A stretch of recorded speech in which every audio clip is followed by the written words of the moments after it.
Wash up everyone. Today's footage is of my first Elimination game of Season 21, Bloodline. I haven't played much Elimination since Season 20 due to the fact that it brought in the audio glitch on Xbox.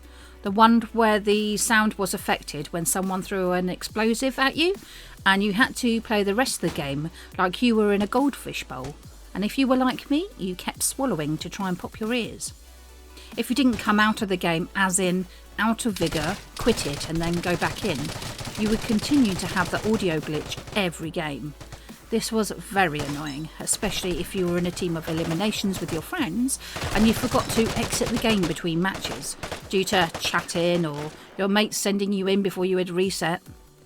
I wasn't alone with the frustration, as many of my mates stopped playing due to this issue too. Just before Christmas, in Season 21, this glitch was fixed, and as you can see here, it is really nice to play the game normally again. Before we continue, I wanted to share that I have asked the devs if they have been checking out the donation hub feedback from the community. They have confirmed that they have been listening and thinking of a few tweaks for the future on this subject, but nothing solid as yet. So I thought I'd take this opportunity to discuss what we know so far about Vigor in 2025. Crossplay is a major subject and I will come back to it. We do know that we are getting a new map, but there is no information about the theme or style as yet. The devs love Easter eggs, so keep an eye out for any hints on the socials or in any dev streams. I wonder if we will only get one style of map mode this year, or if we'll get the full works like we did for the Mirren maps. I really hope we do get all three, as I feel it will be a great positive for the game after the last couple of years. We know that Nintendo Switch players have already been given in-game compensation, but that more is expected in Season 22, so this implies that they aren't going anywhere anytime soon. Talking of Season 22, with past experience, I'm predicting it will drop on Wednesday, the 5th of March 2025. It is confirmed that we are getting the normal 4 seasons in a year, therefore a season should run for around 3 months to get them all in. This brings me to a subject that has come up recently, which I want to cover. I've been hearing that Outlanders are stressing out about the so-called extended Season 21. To help make things clear, normally a season will last 3 months. The counter bar was put to the last third bar the other day, which indicated that the season was already in the last month of the season, the final third as such. Now this did not make any sense, as we haven't even got to the end of the second month, the middle part yet. This screamed to me that someone had pressed the wrong button, like it has happened in the past. Human error. I was not worried, and when the bar went back to normal, that just confirmed my thoughts, that it was an error. But then I hear that everyone is freaking out that the season must have been extended as the bar has been moved back to the middle part. So to make it clear, the 4th of December 2024 to the 4th of January 2025 is 1 month, the first section. The 5th of January 2025 to the 4th of February 2025 is the second month, the second section or the middle section. And then the 5th of February 2025 to the 4th of March 2025 is the final month, the last section. Therefore, it is very likely, as I have just said, that Season 22 will drop on Wednesday the 5th of March 2025. Therefore, there is no extension planned as yet. If there is going to be any extensions, you are likely to hear nearer to the time anyway. This year, the devs have introduced, in January, the new Spotlight maps, with Sagbrook, Kevin, Anakin and Fisk being featured so far. This is a community-chosen encounter map, live for 24 hours on a Wednesday, alongside the other 2 encounter maps in the rotations.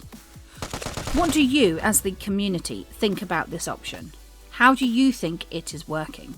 Have you made a point to get on Vigor for those particular maps? Do you like the idea and want it to continue?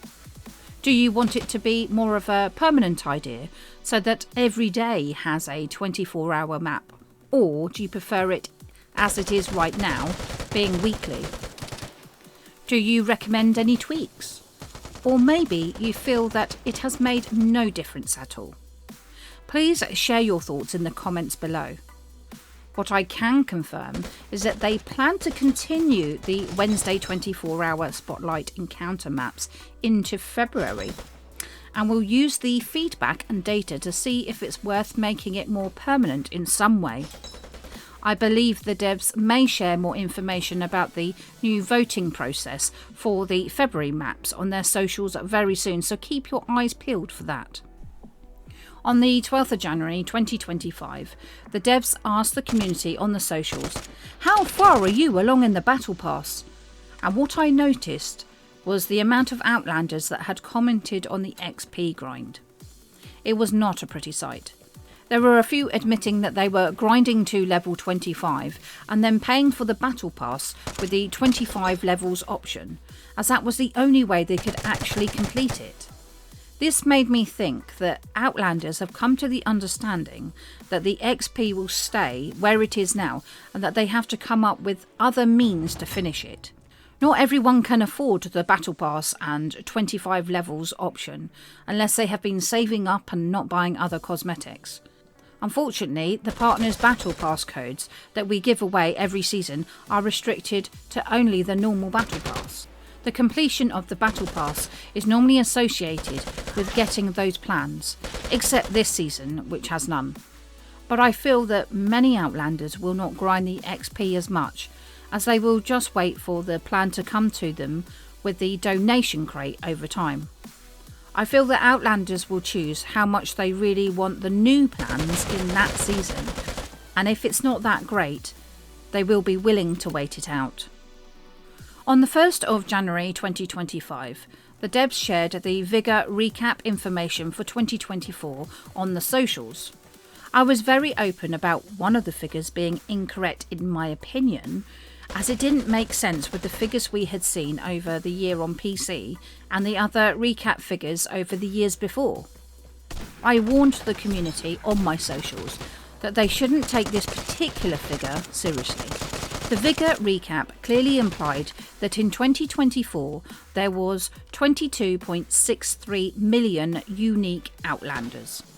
I even said on our Discord that I would check this figure with the devs when they came back from their holidays, as I was sure it was misleading and more like a figure from over the last 6 years.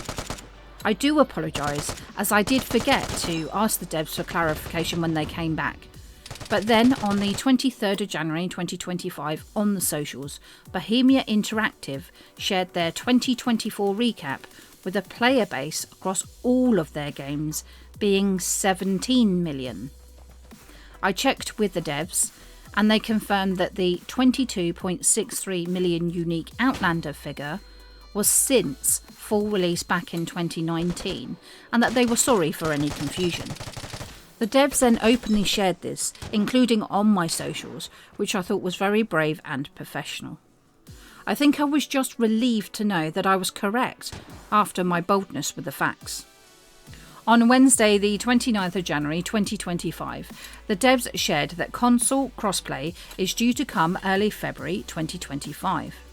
It is later than expected, as they wanted it to drop in January, but as long as it comes soon, I think everyone will be happy. You will be able to turn the crossplay on and off as you please in your shelter, but it may affect the matchmaking times. You can only team up with your console friends, but the lobby may have a mixture of teams from other consoles. I'm sure there are many questions about crossplay, so please join the Discord. The link is below. For your information, crossplay has been asked for since 2020 when Nintendo Switch and then PlayStation joined the Outlands.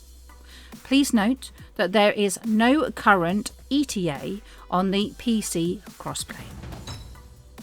If you like the video, then please give it a thumbs up, and if you haven't already, please consider hitting that subscribe button. I like to make YouTube videos when I can, but I mainly stream on Twitch. My link is below. Thank you for watching, and I hope to see you again soon. Bye bye for now.